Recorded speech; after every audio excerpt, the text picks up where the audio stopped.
ಸೌಹಾರ್ದತೆ, ಶಾಂತಿ ಹಾಗೂ ರಾಷ್ಟ್ರೀಯ ಏಕತೆಯ ಮಹತ್ವವನ್ನು ಸಾರುವ ರಾಷ್ಟ್ರೀಯ ಸದ್ಭಾವನಾ ದಿನಾಚರಣೆ ಇಂದಿನ ಸಂದರ್ಭದಲ್ಲಿ ಅತ್ಯಂತ ಅಗತ್ಯವಾಗಿದೆ ಎಂದು ಭಾರತ್ ಸ್ಕೌಟ್ಸ್ ಅಂಡ್ ಗೈಡ್ಸ್ನ ಪ್ರಧಾನ ಆಯುಕ್ತೆ ಶ್ರೀಮತಿ ಶಕುಂತಲಾ ಚಂದ್ರಶೇಖರ್ ಹೇಳಿದರು.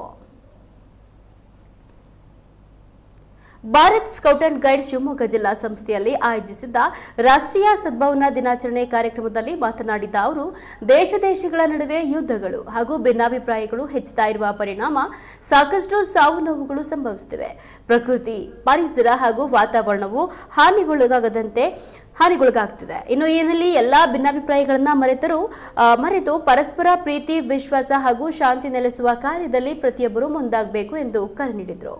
ಇದೇ ಸಂದರ್ಭದಲ್ಲಿ ಮಾತನಾಡಿದ ಕೇಂದ್ರ ಸ್ಥಾನಿಕ ಆಯುಕ್ತ ಜಿ ವಿಜಯಕುಮಾರ್, ಮಾಜಿ ಪ್ರಧಾನಿ ರಾಜೀವ್ ಗಾಂಧಿ ಅವರ ಜನ್ಮದಿನವನ್ನ ರಾಷ್ಟ್ರೀಯ ಸದ್ಭಾವನಾ ದಿನವನ್ನಾಗಿ ಆಚರಿಸಲಾಗುತ್ತಿದೆ. ರಾಷ್ಟ್ರೀಯ ಸೌಹಾರ್ದತೆಗಾಗಿ ಅವರು ನೀಡಿದ ಕೊಡುಗೆಯನ್ನ ಸ್ಮರಿಸುವ ಉದ್ದೇಶದಿಂದ ಈ ದಿನವನ್ನ ಆಚರಿಸಲಾಗುತ್ತಿದೆ ಎಂದು ತಿಳಿಸಿದರು.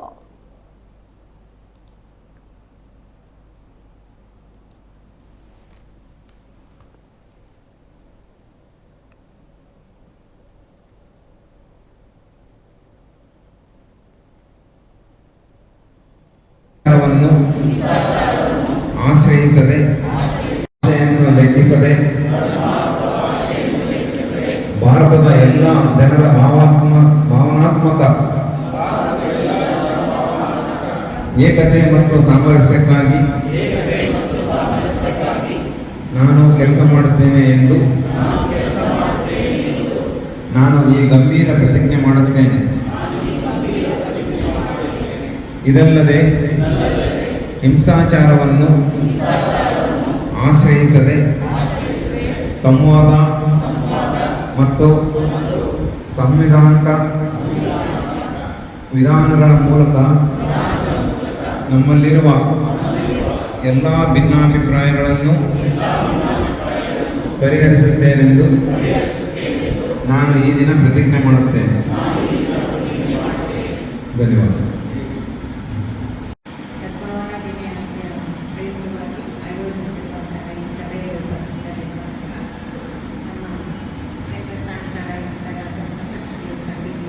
ಜಿ ವಿಜಯಕುಮಾರ್ ಅವರೇ ಹಾಗೂ ನಿಮ್ಮೆಲ್ಲರನ್ನ ಈಗ 3 ದಿನಗಳ ಕಾಲ ತರಬೇತಿಯನ್ನು ನಿಮ್ಮೆಲ್ಲರಿಗೂ ಕೊಟ್ಟಂತಹ ಕೃಷ್ಣಸ್ವಾಮಿ ಅವರೇ ಹಾಗೂ ಈ ಕ್ಯಾಂಪಿನ ಲೀಡರ್ ಆದಂತಹ ಶ್ರೀಯುತ ರಾಜೇಶ್ ಅವರೇ ಹಾಗೂ ನಮ್ಮ ಜಿಲ್ಲಾ ಕಮಿಷನರ್